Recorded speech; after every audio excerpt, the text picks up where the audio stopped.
Hello students, आज हम लोग साइंस का चैप्टर 6 लाइफ प्रोसेसेस आगे कंटिन्यू करेंगे और आज की क्लास में हम पढ़ेंगे न्यूट्रिशन इन ह्यूमन बीइंग्स। आइए स्टार्ट करते हैं। ह्यूमन बीइंग के अंदर जो न्यूट्रिशन होता है वो इस सिस्टम के जरिए होता है। इस सिस्टम को हम लोग डाइजेस्टिव सिस्टम बोलते हैं। डाइजेस्टिव सिस्टम, जैसे कि मैंने आपको पहले बताया था कि सेल्स मिलकर के टिश्यूज मिलकर के ऑर्गन्स मिलकर के क्या बनाते हैं, organ system, and organ systems मिलकर के एक ऑर्गेनिज्म बनाते हैं। तो चूंकि यह एक ऑर्गन सिस्टम है, डाइजेस्टिव सिस्टम, जाहिर सी बात है ये मोर देन वन ऑर्गन से मिलकर के बना होगा। ओके, तो इसमें कौन कौन से ऑर्गन्स हैं, उन ऑर्गन्स को पहले हम जानते हैं। पहला और जो सबसे इंपॉर्टेंट ऑर्गन है इस डाइजेस्टिव सिस्टम का, वो है एलिमेंट्री कैनाल। ये मैंने लिखा है यहां पर, एलिमेंट्री कैनाल। क्या है एलिमेंट्री कैनाल? यह एक ट्यूब लाइक स्ट्रक्चर होता है, मस्कुलर स्ट्रक्चर होता है, मस्कुलर ट्यूब लाइक स्ट्रक्चर होता है, एक पाइप लाइक मस्कुलर स्ट्रक्चर होता है जो बहुत ही लंबा होता है। यह शुरू होता है माउथ से और फिर यहां एनस पर आकर के एंड होता है, यानी कि माउथ टू एनस एक single tube like muscular structure होता है एलिमेंट्री कैनाल। बट इस एलिमेंट्री कैनाल का shape through out the length, यानी कि माउथ से लेकर के एनस तक थ्रू आउट द जो लेंथ है, एंटायर लेंथ में इसका शेप एक जैसा नहीं होता। बॉडी के डिफरेंट प्लेसेस पर यह एलिमेंट्री कैनाल डिफरेंट शेप लेता है और डिफरेंट शेप लेने के साथ साथ वहां पर उस पर्टिकुलर प्लेस पर उसका डिफरेंट फंक्शन भी हो जाता है। ओके, देन इसीलिए अलग अलग प्लेसेस पे, यानी कि डिफरेंट प्लेसेस में जब उसका शेप डिफरेंट हो जाता है, उसका फंक्शन डिफरेंट हो जाता है, तो उस particular part of alimentary canal को एक हम डिफरेंट नाम भी दे देते हैं।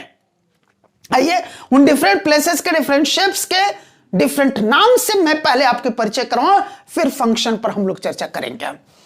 तो ये है एलिमेंट्री कैनाल की ओपनिंग। सो यहां होती है हमारे माउथ, इसे हम लोग माउथ कहते हैं या फिर ब्यूकल कैविटी भी कहते हैं। इस माउथ के अंदर यहां पर एक और मस्कुलर ऑर्गन अटैच्ड होता है, वो है टंग। इसका नाम है, माउथ के अंदर आपके फूड को ग्राइंड करने के लिए टीथ भी होते हैं। ये टीथ अपर जॉ में भी, लोअर जॉ में भी टीथ होते हैं, कुछ टीथ ऊपर कुछ टीथ नीचे, ऑलमोस्ट सेम नंबर में होते हैं। तो माउथ के अंदर होगा टीथ, टंग, ये ब्यूकल कैविटी यानी कि माउथ। और इस माउथ के अंदर, माउथ की जो इनर लाइनिंग है, ऊपर की जो इनर लाइनिंग है, नीचे की जो इनर लाइनिंग है, साइड में चिक्स की जो इनर लाइनिंग है, ये लिप्स के अंदर की जो इनर लाइनिंग्स हैं, टंग की जो लाइनिंग्स है, उन सभी जगहों पे बहुत सारे ग्लैंड्स होते हैं। उन ग्लैंड्स को हम लोग सैलिवरी ग्लैंड्स के नाम से जानते हैं। थोड़ा सा हम अंदर जाते हैं, यहां पर बहुत अंदर इस पोर्शन के पास, तो ऊपर से एक आपने देखा होगा एक मस्कुलर ऑर्गन लटका होता है जो थ्रोट है ना, जिसके मदद से फूड को अंदर निगलने में हम हेल्प लेते हैं, जिसकी मदद से निकलते हैं और फिर उसके नीचे आते हैं। तो ये स्ट्रेट एक पाइपलाइन जा रही है और ये पाइपलाइन स्ट्रेट वहां तक जा रही है, कहां तक? डायफ्राम जो हमारा होता है, चेस्ट का जो डायफ्राम होता है उसके थोड़ा सा नीचे तक। इसे हम लोग, इस पार्ट ऑफ एलिमेंट्री कैनाल को ओसोफेगस या फूड पाइप के नाम से जानते हैं। फिर यहां डायफ्राम के नीचे आकर के एक डिफरेंट शेप ले लेता है और लार्जर शेप इन डायमीटर ये यही होता है। इसे हम लोग स्टोमक के नाम से जानते हैं। इस स्टोमक के अंदर भी ग्लैंड्स होते हैं। कुछ ग्लैंड्स यहां होते हैं जहां से ये एलिमेंट्री कैनाल ओसोफेगस स्टोमक का शेप ले रहा होता है, उस पोजीशन पे कुछ ग्लैंड्स होते हैं। फिर कुछ ग्लैंड्स होते हैं यहां पर ऑलमोस्ट सेंटर में स्टोमक के, और कुछ ग्लैंड्स होते हैं यहां पर जहां पर अब स्टोमक का शेप, एलिमेंट्री कैनाल स्टोमक का शेप खत्म करके और वहां से एक अनदर शेप लेना शुरू करता है, तो उस एंड पोजीशन पर भी कुछ ग्लैंड्स होते हैं। ये सारे के सारे ग्लैंड्स स्टोमक के इनर लाइनिंग्स में, इनर वॉल्स में होते हैं। इन ग्लैंड्स को हम गैस्ट्रिक ग्लैंड्स के नाम से जानते हैं। ओके, देन यहां पे जब स्टोमक खत्म होता है, उसके बाद ये एलिमेंट्री कैनाल एक बहुत ही छोटा नैरो शेप ले लेता है, जिसे हम लोग स्फिंक्टर के नाम से जानते हैं। उसके बाद ये एक नैरो ट्यूब बन जाता है, बहुत ही कम डायमीटर वाला, बहुत ही पतला, लेस डायमीटर वाला एक बन जाता है, और बहुत ही लंबा होता है, बट ये एक्सटेंसिव कॉइलिंग में होता है, और वो बहुत ही कॉम्पैक्ट स्पेस में ऑक्युपाइड रहता है। इस पार्ट को हम बोलते हैं, इस पार्ट ऑफ एलिमेंट्री कैनाल को हम बोलते हैं स्मॉल इंटेस्टाइन। फिर ये स्मॉल इंटेस्टाइन जो है यहां से अपना शेप चेंज करता है और उसका डायमीटर बढ़ने लगता है, यानी कि एलिमेंट्री कैनाल यहां से अपना डायमीटर चेंज करके एक अनदर शेप ले लेता है, जिसे कि हम लोग लार्ज इंटेस्टाइन कहते हैं। तो लार्ज इंटेस्टाइन का जो लेंथ होता है वह स्मॉल इंटेस्टाइन से बहुत छोटा होता है, या यूं कह लार्ज इंटेस्टाइन के कंपेयर में स्मॉल इंटेस्टाइन का लेंथ बहुत लंबा होता है, और लंबा लेंथ बहुत ही कॉम्पैक्ट स्पेस में, थोड़े से स्पेस में ऑक्युपाइड रहता है, और इसलिए ऑक्युपाई हो जाता है क्योंकि वो एक्सटेंसिव कॉइलिंग के फॉर्म में रहता है, उसकी कॉइलिंग हुई रहती है। तो अब आपके मन में एक क्वेश्चन राइज हो रहा होगा कि जब इसका लेंथ ज्यादा है तो फिर इसका नाम स्मॉल इंटेस्टाइन क्यों है, और इसका लेंथ छोटा है तो इसका नाम लार्ज इंटेस्टाइन क्यों है? इन इंटेस्टाइन्स का नाम स्मॉल इंटेस्टाइन और लार्ज इंटेस्टाइन इनके लेंथ पर नहीं डिपेंड है, ये इनके डायमीटर पर डिपेंड है। यानी कि जो स्मॉल इंटेस्टाइन है, चूंकि उसका डायमीटर छोटा होता है इसलिए उसका नाम रखा गया स्मॉल इंटेस्टाइन, और ये जो लार्ज इंटेस्टाइन है इसका डायमीटर बड़ा होता है, लार्ज होता है, इसलिए उसका नाम रखा गया लार्ज इंटेस्टाइन। ओके, ये जो स्मॉल इंटेस्टाइन और लार्ज इंटेस्टाइन है उनके इनर वॉल्स पे फिंगर लाइक प्रोजेक्शंस निकले रहते हैं, जो ब्लड फिल्ड होते हैं, उनमें से बहुत सारी ब्लड वेसल्स गुजरती हैं और वो पूरी तरह से ब्लड फिल्ड होते हैं। उन फिंगर लाइक प्रोजेक्शंस को हम विलाई बोलते हैं। और यहां पर जहां ये स्मॉल इंटेस्टाइन लार्ज इंटेस्टाइन का शेप ले रहा होता है, यहां पर एक इस टाइप का शेप बना हुआ है, इसे हम लोग अपेंडिक्स बोलते हैं। ओके, देन ये जो स्मॉल इंटेस्टाइन है, इस स्मॉल इंटेस्टाइन के इनर वॉल्स में फिंगर लाइक प्रोजेक्शंस यानी कि विलाई होने के साथ साथ वहां पर भी बहुत सारे ग्लैंड्स होते हैं, बहुत सारे ग्लैंड्स होते हैं, उन्हें हम इंटेस्टाइनल ग्लैंड्स के नाम से जानते हैं। इन सभी ग्लैंड्स का, चाहे सलेवरी ग्लैंड्स हो, गैस्ट्रिक ग्लैंड्स हो, इंटेस्टाइनल ग्लैंड्स हो, इन सबका स्पेशल पर्पस है, फंक्शन है, हम पढ़ेंगे। ओके, तो ये हो गया हमारे डाइजेस्टिव सिस्टम का एक पार्ट, एक मेन ऑर्गन, जिसे कि हम लोग एलिमेंट्री कैनाल कहते हैं। ये कैनाल माउथ से लेकर के एनस तक है, और अलग अलग जगहों पर इसका शेप, बॉडी के अलग अलग पार्ट्स में इसका शेप अलग है, तो जाहिर सी बात है फंक्शन भी अलग है, और इसीलिए उन पार्ट्स का अलग अलग नाम दिया गया है, वो मैंने आपको बताया। नेक्स्ट जो इस हमारे डाइजेस्टिव सिस्टम का पार्ट है वो है लीवर। ये है लीवर, और लीवर से ही जुड़ा हुआ अगला जो हमारा ऑर्गन है वो है गॉल ब्लैडर। यहां पर गॉल ब्लैडर। अगला जो डाइजेस्टिव सिस्टम से जुड़ा हुआ ऑर्गन है वो है पैंक्रियास, यहां पर। तो alimentary canal, liver, gall bladder और पैंक्रियास, इस सारे मिल करके बनाते हैं हमारा डाइजेस्टिव सिस्टम। तो ये हो गए ऑर्गन्स कौन कौन से इंक्लूडेड है, कहां कहां पर उनका क्या शेप है और क्या नाम है। ओके, अब हम बात करते हैं कि अभी हर ऑर्गन का फंक्शन क्या है या हर पार्ट का फंक्शन क्या है। यहां से हम शुरू करते हैं माउथ से। तो माउथ का काम है वो फूड को एंट्री पॉइंट होता है, फूड के लिए जो खाना हम खाते हैं उसका एक एंट्री पॉइंट है, इंजेक्शन पॉइंट है, जिसके थ्रू हम फूड को इंजेस्ट करते हैं, इनटेक करते हैं, फूड को अंदर लेते हैं, या अपनी भाषा में बात करते हैं भोजन को खाते हैं। भोजन को शरीर के अंदर ले जाने के लिए यह एक ओपनिंग है हमारा माउथ, यानी कि ब्यूकल कैविटी। माउथ के अंदर टीथ है। टीथ का काम है जो भी फूड हमने इन किया है, यानी कि जो खाना हमने खाया है उसको ग्राइंड करके उसको पीस दें, उसको ग्राइंड कर दें और स्मॉल पार्टिकल्स में ब्रेक डाउन करते हैं। ये टीथ का काम है। देन सैलिवरी ग्लैंड्स का काम है सैलिवा रिलीज करना, और सैलिवा के अंदर एक डाइजेस्टिव एंजाइम होता है जिसे हम लोग सैलिवरी एमाइलेज के नाम से जानते हैं।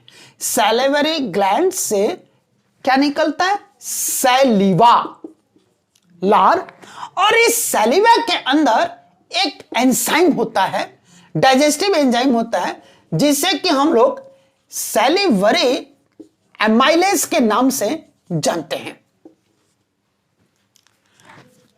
ये सैलिवरी एमाइलेज का काम क्या है, जो खाना हमने खाया है, जो फूड जो हमने इंटेक किया, उस फूड के अंदर जो कार्बोहाइड्रेट है उसको डाइजेस्ट करता है, उसको ग्लूकोज में कन्वर्ट करता है। यही काम होता है सैलिवरी एमाइलेज का। उसके बाद टंग है। टंग का काम क्या है, उसके ऊपर तो टेस्ट सेल्स होते हैं, आप सब जानते हैं, और इसीलिए वो सेंस ऑर्गन का पार्ट बन जाता है, आपके फूड का टेस्ट लेता है। टंग का काम ये हो गया। टंग का यहां पर दूसरा काम है कि जो भोजन हमने लिया, खाया, और अपने टीथ के जरिए, दांतों के जरिए जब हम उसको ग्राइंड करते हैं, तो ये मान के चलिए कि नीचे के टीथ है, ये ऊपर के टीथ है, इसके बीच में फूड ग्राइंड हो रहा है। जब यहां पे फूड पार्टिकल आएगा और ये ऊपर में टीथ से दबाएंगे तो फूड के पार्टिकल कट के कुछ इधर गए ना, कुछ इधर गिरेंगे, राइट। तो अब ये जो नीचे गिर गया उसको उठा करके फिर से टीथ के ऊपर चढ़ाना है, तब तो फिर वो ग्राइंड होगा, फिर नीचे गिरेगा, फिर ऊपर चढ़ाना, फिर वो ग्राइंड होगा। तो इसको बार बार टीथ के ऊपर चढ़ाने का जो काम करता है वो टंग करता है। इस साइड से टंग करता है और इधर साइड से चिक के इनर वॉल्स करते हैं, चिक के इनर वॉल्स करता है और अंदर वो टंग ये काम करता है। ये काम हो गया टंग का। फिर टंग का अगला काम क्या है, टीथ के जो ग्राइंडेड फूड है, उस ग्राइंडेड फूड में सैलिवरी ग्लैंड्स ने जो सैलिवा रिलीज किया, उस सैलिवा को थोरोली मिक्स करना भी उसका काम होता है। अब सैलिवा उसमें क्यों मिक्स होना है, सैलिवा इसलिए मिक्स होना है ताकि फूड का डाइजेशन वहां से शुरू हो जाए। फूड का डाइजेशन का ही एक पार्ट था कि हमने जो लास्ट बड़े बड़े जो फूड के पार्टिकल्स खाए थे उनको स्मॉल पार्टिकल्स में ब्रेक करने के लिए हमने अपने टीथ की मदद से उसकी ग्राइंडिंग की थी। अब उस ग्राइंडेड फूड में जो कार्बोहाइड्रेट है उसको ग्लूकोज में कन्वर्ट करना, यानी कि उसको डाइजेस्ट करना, वहां से उसका डाइजेशन शुरू होना चाहिए, और उसके लिए सैलिवा उसमें मिक्स होगा, तभी तो सैलिवा का अंदर प्रेजेंट सैलिवरी एमाइलेज कार्बोहाइड्रेट को ग्लूकोज में कन्वर्ट करेगा। तो टंग उसको मिक्स करने का काम करता है। अगला क्या होता है कि जब सैलिवा उस टीथ के द्वारा ग्राइंडेड फूड में मिक्स हो जाता है तो फूड क्या हो जाता है, वेट हो जाता है, गीला हो जाता है, सॉफ्ट हो जाता है, जिससे उसको निगलना आसान हो जाता है। और चूंकि जो ओसोफेगस फूड पाइप है उसके जो इनर लाइनिंग्स होती है बहुत ही सोफिस्टिकेटेड होती है, उसे कोई हार्म नहीं हो, उसके लिए भी फूड का वेट होना और उसका सॉफ्ट होना जरूरी होता है। तो फूड को ग्राइंडेड फूड को टीथ के द्वारा ग्राइंडेड फूड को वेट और सॉफ्ट बनाने का काम भी सैलिवा करते, इसलिए सैलिवा उसमें मिक्स होना चाहिए, और सैलिवा उस फूड में मिक्स किसके माध्यम से होता है, टंग के माध्यम से ही होता है। देन यहां जो मैंने आपको बताया था थ्रोट ऊपर से जो लटका रहता है, जहां पर आप कहते हैं कई बार दर्द हो रहा था कि टॉन्सिल बढ़ गया, टॉन्सिल बढ़ गया, वो वाला जो ऑर्गन है वो फूड को निगलने में, जिसे कंठ बोलते हैं ना जाति भाषा में या हिंदी में जो भी है, तो वो फूड को निगलने में मदद करता है। देन अब ये जो ओसोफेगस है इसका काम क्या है? ओसोफेगस मस्कुलर ट्यूब तो है ही, और उसके अंदर एक रिदमिक मूवमेंट होती है, और वो रिदमिक मूवमेंट फूड को स्लोली स्लोली धीरे धीरे अंदर स्टोमक तक लेकर के आती है। ये हुआ। अब हम बात करते हैं स्टोमक के। स्टोमक तो एक तरीके से फूड के लिए स्टोरेज पॉइंट हो गया फॉर सम टाइम, कुछ देर के लिए।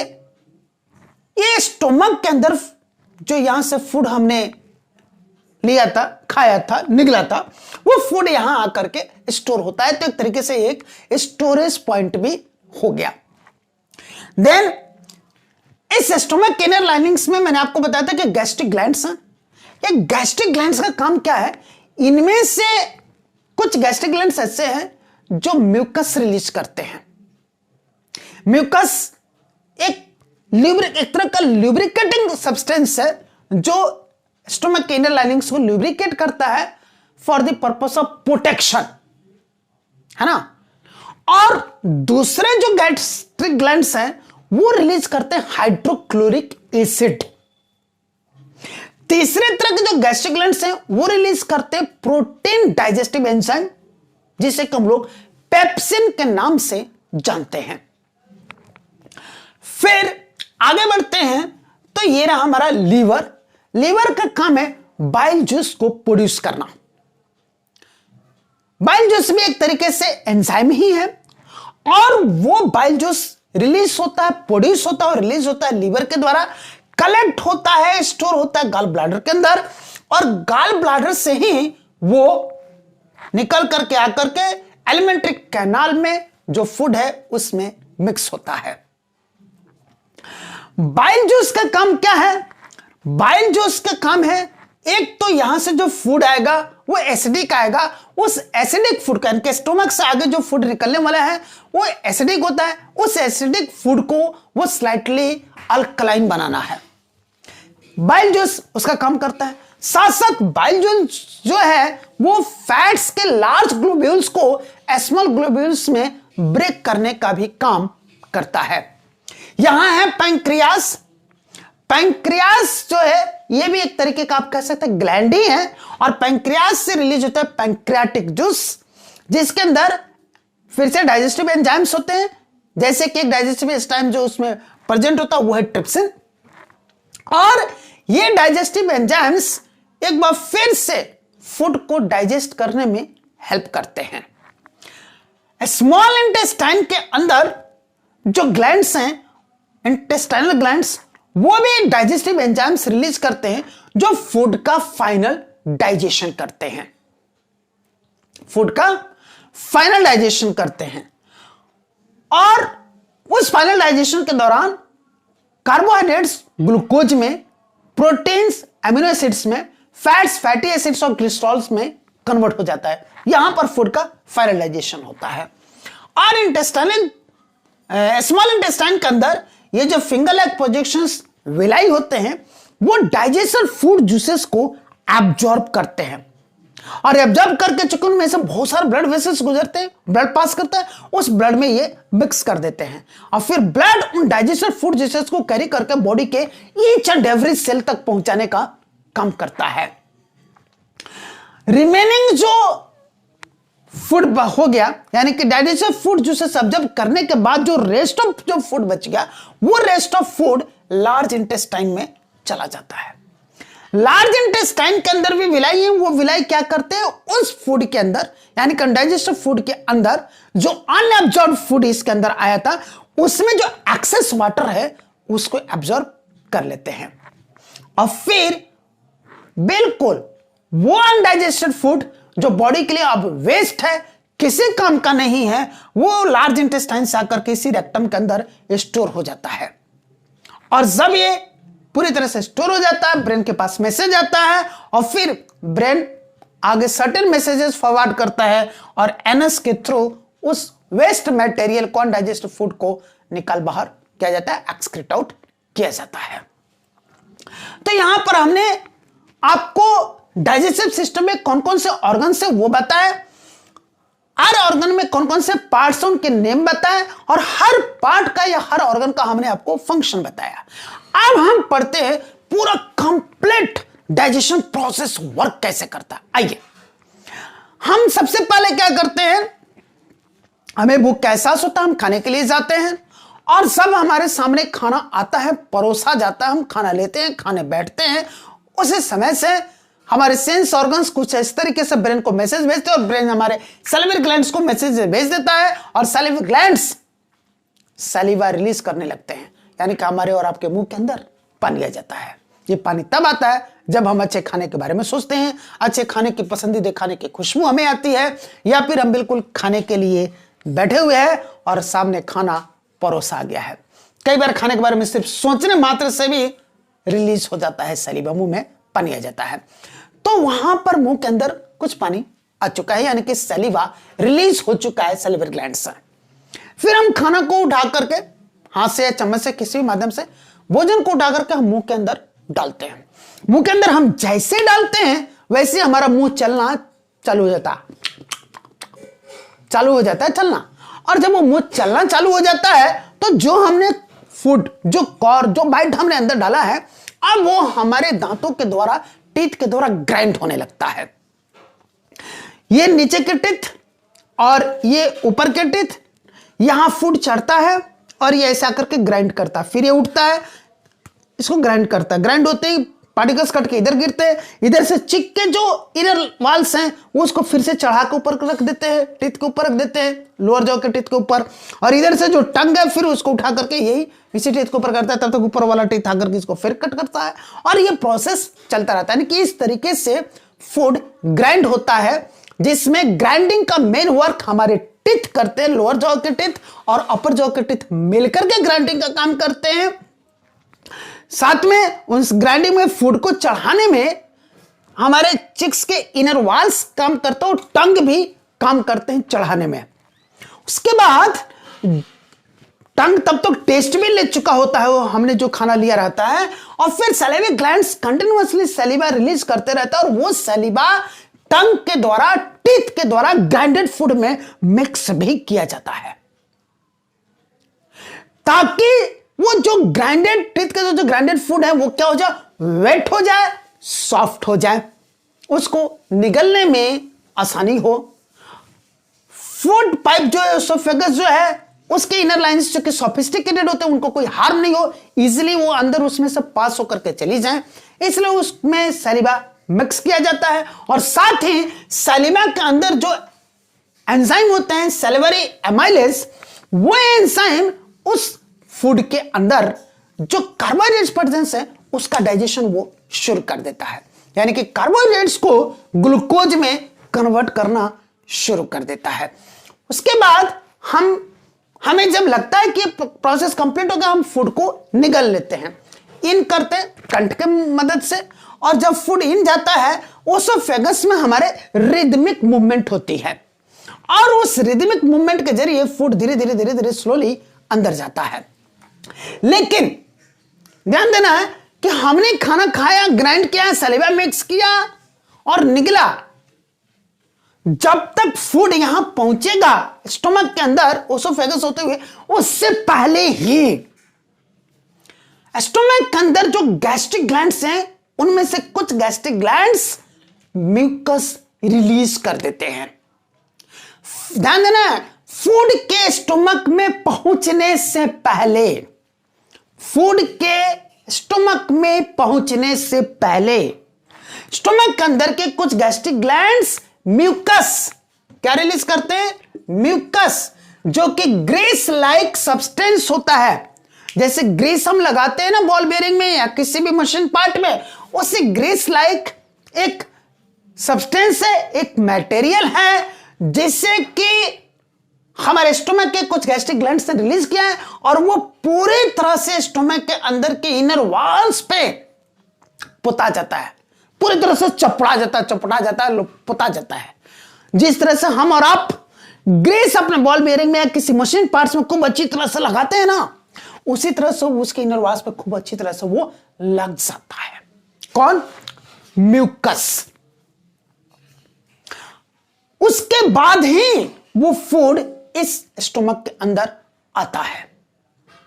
और जब हमारे खाने का पूरा प्रोसेस कंप्लीट हो गया, जितना खाना था खा लिया, पूरा खाना टंकी में पहुंच गया, या कौन सी टंकी में? स्टोमक में। उसके बाद जो दूसरे तरह के गैस्ट्रिक ग्लैंड्स है स्टोमक के इनर वॉल्स में, वो वाले अब रिलीज करते हैं हाइड्रोक्लोरिक एसिड। और फिर वो हाइड्रोक्लोरिक एसिड स्टोमक के अंदर पहुंचे फूड में खूब थोरोली मिक्सअप होता है। यानी कि अब स्टोमक में जो फूड पहुंचे हुए है, उस फूड को बना दिया जाता है कंप्लीटली एसिडिक। उसके बाद तीसरे तरह के जो गैस्ट्रिक ग्लैंड्स हैं स्टोमक के इनर वॉल्स में, वो रिलीज करते हैं डाइजेस्टिव एंजाइम, जिससे हम लोग बोलते हैं पेप्सिन। म्यूकस के बाद क्या रिलीज होता है? HCl। अब रिलीज हो रहा है पेप्सिन। ये प्रोटीन डाइजेस्टिंग एंजाइम है, ये रिलीज होता है। अब ये पेप्सिन क्या काम करता है स्टोमक के अंदर? ये वाला पेप्सिन क्या काम करता है? स्टोमक के अंदर जो फूड आया हुआ है, जो फूड अब एसिडिक हो चुका है, जिस फूड के अंदर हाइड्रोक्लोरिक एसिड थोरोली मिक्सअप हो गया है, उस फूड के अंदर जो प्रोटीन प्रेजेंट है, उस प्रोटीन को ये डाइजेस्ट करता है। कौन? पेप्सिन। अब हम आपको समझाते हैं कि ये जो पेप्सिन है, ये वाला जो digestive enzyme, protein digestive enzyme जो पेप्सिन है, ये तभी वर्क करता है जब इसको एसिडिक मीडियम मिलता है। नॉन एसिडिक मीडियम में ये बिल्कुल भी काम नहीं करता है। चूंकि इसको इससे काम करवाना है।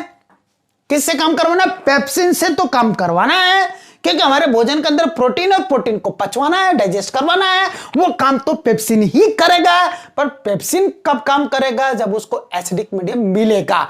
इसीलिए पेप्सिन रिलीज होने से पहले हाइड्रोक्लोरिक एसिड रिलीज हुआ था, HCl रिलीज हुआ था, और स्टोमक के अंदर जो फूड पहुंचा हुआ है उसको उसने एसिडिक बनाया था, उसमें थोड़ी मिक्स होकर के उसको एसिडिक बना दिया था। बट ये जो हाइड्रोक्लोरिक एसिड स्टोमक के अंदर रिलीज हुआ है, ये स्टोमक के लिए बहुत ही हार्मफुल है। एसिड तो हार्मफुल होता ही है, खासकर मिनरल एसिड, और ये हाइड्रोक्लोरिक एसिड मिनरल एसिड ही है, ऑर्गेनिक एसिड नहीं है। तो ये हमारे स्टोमक को डिस्ट्रॉय कर सकता है कई तरह से, और बहुत बुरी तरह से हार्म पहुंचा सकता है। वो हार्म ना पहुंचाए, उसी से प्रोटेक्ट करने के लिए स्टोमक को ये म्यूकस रिलीज हुआ था। यानी कि म्यूकस जब स्टोमक के इनर वॉल्स पे खूब अच्छी तरह से लग जाता है, तो क्या हुआ? स्टोमक के इनर वॉल्स और इस एसिडिक फूड के बीच में एक दीवार के रूप में खड़ा रहता है म्यूकस। एक बार फिर से मेरी बात को ध्यान से सुने। स्टोमक के ये जो इनर वॉल्स हैं, इनर वॉल्स और स्टोमक के अंदर जो एसिडिक फूड है, जिस फूड में हाइड्रोक्लोरिक एसिड थोरोली मिक्स्ड है, उसी के बीच में यह म्यूकस दीवार बन के खड़ा है। यानी कि म्यूकस उस एसिड को, हाइड्रोक्लोरिक एसिड को हमारे स्टोमक के इनर वॉल्स के टच में आने ही नहीं देता, जिसकी वजह से हमें कोई हार्म नहीं होता है। उसी से सेफ्टी के लिए, यानी कि इसीलिए नेचर ने बिल्कुल सीक्वेंस सही बनाया कि सबसे पहले म्यूकस आएगा, क्योंकि उसको पता है बाद में हाइड्रोक्लोरिक एसिड आने वाला स्टोमक को हार्म पहुंचाएगा, तो उसके प्रोटेक्शन के लिए पहले म्यूकस आया, फिर हाइड्रोक्लोरिक एसिड आया, क्योंकि इसको पता है कि पहले हम फूड को एसिडिक बनाएंगे तभी पेप्सिन आएगा तो काम करेगा, नहीं तो पेप्सिन काम नहीं करेगा, डाइजेशन का, प्रोटीन को डाइजेस्ट नहीं करेगा। तो इसलिए सबसे पहले प्रोटेक्शन के लिए म्यूकस आता है, फिर हाइड्रोक्लोरिक एसिड आता है, फूड को एसिडिक बनाता है, तब पेप्सिन आता है। तो उस एसिडिक मीडियम में डाइजेस्टेड फूड के अंदर जो प्रोटीन प्रेजेंट है उसको डाइजेस्ट करता है। ओके, अब ये काम भी कंप्लीट हो गया। जब ये काम कंप्लीट हो गया तो इसके बाद अब फूड को स्टमक में से जाना है स्मॉल इंटेस्टाइन में। इस स्मॉल ओपनिंग के थ्रू, स्फिंक्टर के थ्रू उसको स्मॉल इंटेस्टाइन में जाना है। अगर ये एसिडिक फूड आगे जाता है तो क्या प्रॉब्लम है? पहली प्रॉब्लम यह है कि चूंकि फूड एसिडिक है, जब वो एसिड, वो हाइड्रोक्लोरिक एसिड सब स्टोमक के इनर वॉल्स को डैमेज कर सकता है, हार्म पहुंचा सकता है, तो स्मॉल इंटेस्टाइन के भी इनर वॉल्स को डैमेज कर सकता है, वहां भी हार्म पहुंचा सकता है। यानी कि उस एसिड की वजह से जो हार्म होने वाला है, उससे बचने के लिए फूड की एसिडिटी को खत्म करना पड़ेगा। दूसरा कारण यह है कि पैंक्रियाज से जो पैंक्रियाटिक जूस निकलता है, खासकर उसके अंदर जो एक एंजाइम होता है ट्रिप्सिन, उसको वर्क करने के लिए स्लाइटली अल्कलाइन मीडियम चाहिए। इसीलिए यहां से जैसे ही फूड, इस स्फिंक्टर से होकर जैसे फूड आगे बढ़ता है, गाल ब्लैडर उसमें बाइल जूस रिलीज कर देता है। गाल ब्लैडर के अंदर बाइल जूस कहां से है? बाइल जूस को प्रोड्यूस किया था लीवर ने, और वही वाला बाइल जूस गाल ब्लैडर के अंदर स्टोर है, और गाल ब्लैडर ने वो बाइल जूस रिलीज कर दिया अब यहां। और वो बाइल जूस आकर के क्या किया? एसिडिक फूड को स्लाइटली अल्कलाइन बना दिया, यानी कि उसकी एसिडिटी को खत्म कर दिया, ताकि आगे का जो भी हमारे एलिमेंट्री कैनाल का पार्ट है वो एसिडिटी से डैमेज ना हो, उनको कोई हार्म ना पहुंचे, और साथ में स्लाइटली अल्कलाइन मीडियम बन जाए तो पैंक्रियाटिक जूस उस पर अपना काम भी करे, खासकर ट्रिप्सिन उसमें अपना काम करे। एनीहाउ, तो अब ये काम हो गया, तो उसके बाद यानी कि स्लाइटली अल्कलाइन फूड आगे बढ़ता है स्मॉल इंटेस्टाइन की तरफ। जैसे स्लाइटली आगे बढ़ता है, पैंक्रियाज से पैंक्रियाटिक जूस उसमें रिलीज हो जाता है, जिसके अंदर कई तरह के डाइजेस्टिव एंजाइम्स होते हैं। बार बार मैं एक एग्जांपल उसमें से ट्रिप्सिन का दे रहा हूं। तो ये डाइजेस्टिव एंजाइम्स पैंक्रियाज के दौरान के पैंक्रियाटिक जूसेस अब उस फूड में मिक्स हो जाते हैं, और वो अब अपना डाइजेशन का काम करते हैं। तब तक फूड पूरी तरह से पहुंच चुका रहता है स्मॉल इंटेस्टाइन के अंदर। अब स्मॉल इंटेस्टाइन के अंदर जो इंटेस्टाइनल ग्लैंड्स हैं, वो इंटेस्टाइनल जूसेस रिलीज करते हैं, उनके अंदर भी डाइजेस्टिव एंजाइम्स हैं, और वो इंटेस्टाइनल ग्लैंड्स में से रिलीज हुए इंटेस्टाइनल जूसेस, जिसके अंदर जो एंजाइम्स हैं, वही वाले एंजाइम्स फूड का फाइनल डाइजेशन करते हैं। यानी कि प्रोटीन को एमिनो एसिड्स में, कार्बोहाइड्रेट्स को ग्लूकोज में, और फैट्स को फैटी एसिड्स और ग्लिसरॉल में कन्वर्ट करते हैं। बस सिंपल भाषा में यही बात करें तो फूड का कंप्लीट और फाइनल डाइजेशन वो इंटेस्टाइनल जूसेस कर देते हैं। अब फूड पूरी तरह से डाइजेस्ट हो चुका है, फूड में से डाइजेस्टेड फूड जूसेस बन चुके हैं। फिर उन डाइजेस्टेड फूड जूसेस को स्मॉल इंटेस्टाइन के अंदर प्रेजेंट विलाई एब्सॉर्ब कर लेते हैं, और एब्जॉर्ब करके ब्लड में मिक्स कर देते हैं। ब्लड उसको लेकर के चले जाते हैं बॉडी के ईच एंड एवरी सेल तक। अब बाकी जो अनडाइजेस्टेड फूड बच गया, वह स्मॉल इंटेस्टाइन से आगे बढ़ के चला जाता है लार्ज इंटेस्टाइन में। लार्ज इंटेस्टाइन के अंदर जो विलाई परसेंट है, वो अनडाइजेस्टेड फूड में जो एक्सेस वाटर है उसको एब्जॉर्ब कर लेते हैं, और रेस्ट जो बच गया अनडाइजेस्टेड फूड, जो बॉडी के लिए अब टोटली वेस्ट हो गया, हार्मफुल सब्सटेंस हो गया, टॉक्सिक सब्सटेंस हो गया, वो चीज लार्ज इंटेस्टाइन से निकल करके रेक्टम में स्टोर हो जाती है, और जब रेक्टम कंप्लीटली फुल हो जाता है तब एनस के थ्रू वो एक्सक्रीट आउट कर दिया जाता है, बाहर निकाल दिया जाता है बॉडी से। तो इस तरीके से हमारा ये डाइजेस्टिव सिस्टम काम करता है। तो मैं समझता हूं कि आपको न्यूट्रिशन ह्यूमन बींग्स बहुत अच्छी तरह से समझ में आ गया होगा।